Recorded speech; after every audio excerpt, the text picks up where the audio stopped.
What's going on, guys? It's John here, and today we're going to be doing the 2018-2019 season preview for the Detroit Red Wings. So, of course, I'm joined here by Liam, who's a Red Wings fan. So I brought him on here. He's obviously my friend. We're going to talk about the Red Wings going into the year. So, Liam, just to start it off real quick, what do you think about the Red Wings last year? Obviously, a disappointing season, 5th in the Atlantic. Yeah, for sure. And, of course, what do you think about the draft? Obviously, drafting Filip Zadina, Joe Veleno. What do you think about those picks? And what do you think about going into the season? Yeah. So last year, obviously a pretty disappointing year. 5th in the Atlantic. Not a great year by any means. Defense, major liability back there. A lot of veterans back there. Goaltending was obviously an issue too. I was happy about the Tatar trade. I feel like that really set us ahead in the draft, getting a couple picks there. And then moving on to the draft, I think the fact that Zadina slipped to 6 for us was an absolute steal. I'm so excited for him and to see what he can offer in the future. And then even furthermore, when I found out Veleno was still on the board at 30 and we were able to select him at 30 was also, I think, a huge steal. I think he played really well in the queue last year, and obviously he got sent back this year. So I think he'll have another really good year there and mature a lot. Hopefully see him on the roster there next year. And then McIsaac, also same team, Mooseheads with Zadina. Also looking forward to him. Think he's still a couple years away, but really solid draft and really excited for the youth movement moving forward with the Red Wings.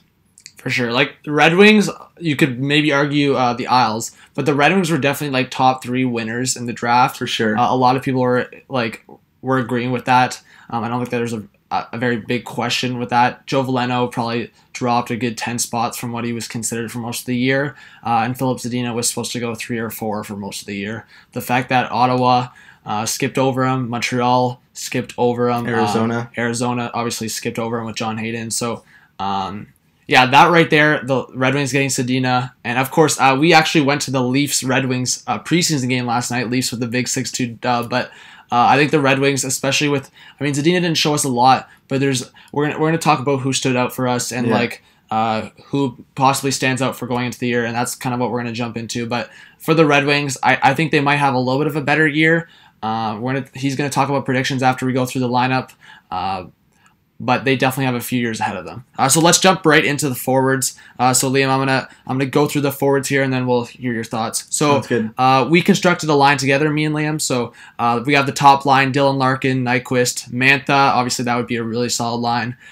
We have Filip Zadina, hopefully making that top 6. They have one more preseason game to look through. Andre Athanasiou, Thomas Vanek, obviously the vet coming back to Detroit, and of course on that third line, Tyler Bertuzzi, who was a little bit of a grit, not really a grit guy, but he did cause a little bit of a scuffle last night with Kadri.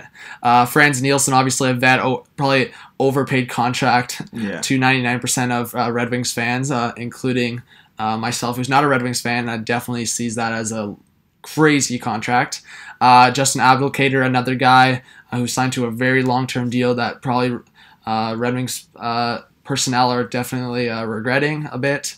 And then on that fourth line, we have Darren Helm, Luke Glendening, and Martin Frk, guys who saw a lot of bottom 6 time last year. And then the brother of Andrei Svechnikov, Evgeny Svechnikov, the older brother, who has probably been pretty inconsistent, has seen a lot of Grand Rapids time, and hopefully he can crack the 23-man roster this year. And then Luke Wiskowski, Tough guy. He's not going to be more than a 4th liner. We have him as like the extra forward there, so not much to look for him, but he's just kind of a character on the ice, maybe a momentum builder for the Red Wings. So just looking at the offense here, Liam, who stands out for you? Who disappoints you? Basically, what are you looking to see from this offense? Yeah, so, the top 2 lines I'm pretty excited about. I think the first line there, Larkin, Mantha, and Nyquist, those guys have been in the organization a few years now. I think they have good chemistry. Obviously, Larkin and Mantha, I would say pretty skilled forwards. Nyquist, a little bit inconsistent, but I would say pretty good skater. He's got a good shot. Moving on to that second line, I'm really excited about that, to see Zadina, Athanasiou, and Vanek. During this preseason, Athanasiou and Vanek have had some really good chemistry. It was quoted that they really enjoyed playing with one another. Vanek, that kind of veteran presence there on that line. And Athanasiou, obviously, arguably one of the fastest skaters in the NHL. Really quick. I like his shot, good hands. You see Zadina, obviously, so much potential there. So I think that line really stands out to me. And then moving on, I mean, the third and fourth line, not so great. Nielsen, Bertuzzi, Abdelkader. I could see that being sort of, I guess, maybe their shutdown line. You got some veterans there, Nielsen and Abdelkader, and I think they all have a little bit of grit to them in their game. So I could see that sort of being the line that Blashill would want to throw out there, maybe to just kind of either hold the lead or just be a defensive unit out there. And then the last line, the fourth line, Glendening, Helm, and Ferk. Honestly, not really expecting too much from that line. Marty Ferk, I like him on the power play. He's got a good shot. But Glendening and Helm, really, you're not going to see too much out of those guys. Yeah, fair enough. I would say Glendening's a pretty good shutdown guy. So maybe if they put Bertuzzi and Abdelkader out there towards the end, Glendening, pretty good faceoff guy. I mean, the Leafs were looking at him as their fourth line center towards the end of the year there. Yeah, good penalty killer as well. Yeah, exactly. So let's jump right into defense. Obviously an issue last year. Sure. Possibly an improvement this year. Maybe with an ex-Leaf goaltender. Jonathan Bernier, ladies and gentlemen. So on defense, we have DeKaiser, Daly, Chalowski, Green, Eriksson, Cronwall, and then the extra defenseman, Philip Hronek. And then our goaltending, Howard and Bernier. We're going to talk about, after we talk about our defense, we're going to talk about a goalie who's actually probably not going to make the team this year, but in a lot of eyes, including Liam's, probably has a bright future with Detroit. But for this defense, Liam, what do you see? I think there's the one guy we saw last night that really impressed us. But when you look at this defense, what do you think? I mean, a lot of veterans on that defense. Cronwall, Eriksson, they're very old. They've been in the league for a while. But last night we were able to see the up-and-comer Dennis Chalowski, and I'm really, really excited to see what he offers. I think he's a really good skater. Yesterday he made a really, really nice play to Nyquist. When they were on the power play, he carried up the right side. Beautiful backhand saucer pass. Nyquist was able to split through the defense and score there. He moves the puck well. Like I said, he's a good skater, so I'm really excited to see him. Bringing back Mike Green, I wasn't huge about it. I was kind of hoping they had traded him at the deadline last year, but he is still a pretty solid offensive defenseman. He probably still will anchor their power play, so I guess in a way it's good we brought him back. And Trevor Daley again too. He is quick. Obviously he's in the latter years of his career too.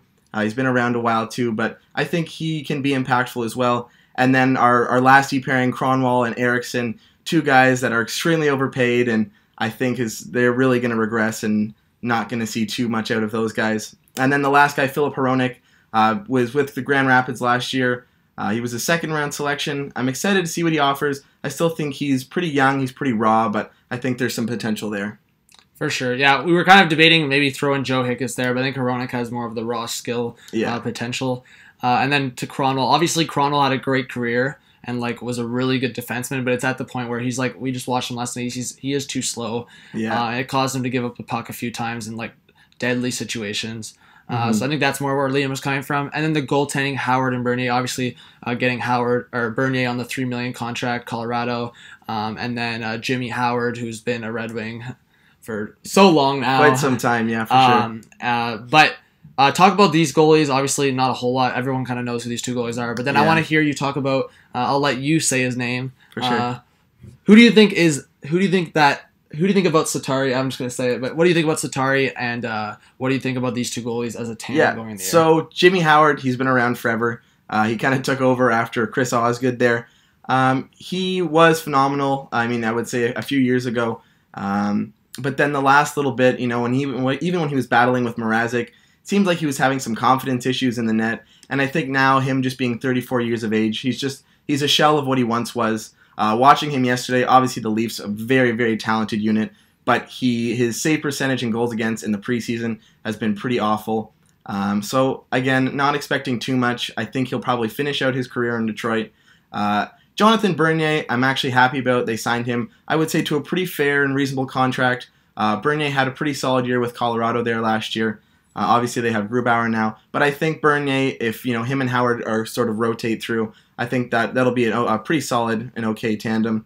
But I'm very excited about Satari. He is sort of the up-and-coming goalie for the Red Wings. We got to see a glimpse of him yesterday, and he looked really good. A couple chances Austin Matthews had like 2 or 3 whacks right in close on Sateri. A couple plays, shots from the point, deflections that he had good positioning, was able to kind of track and locate the puck.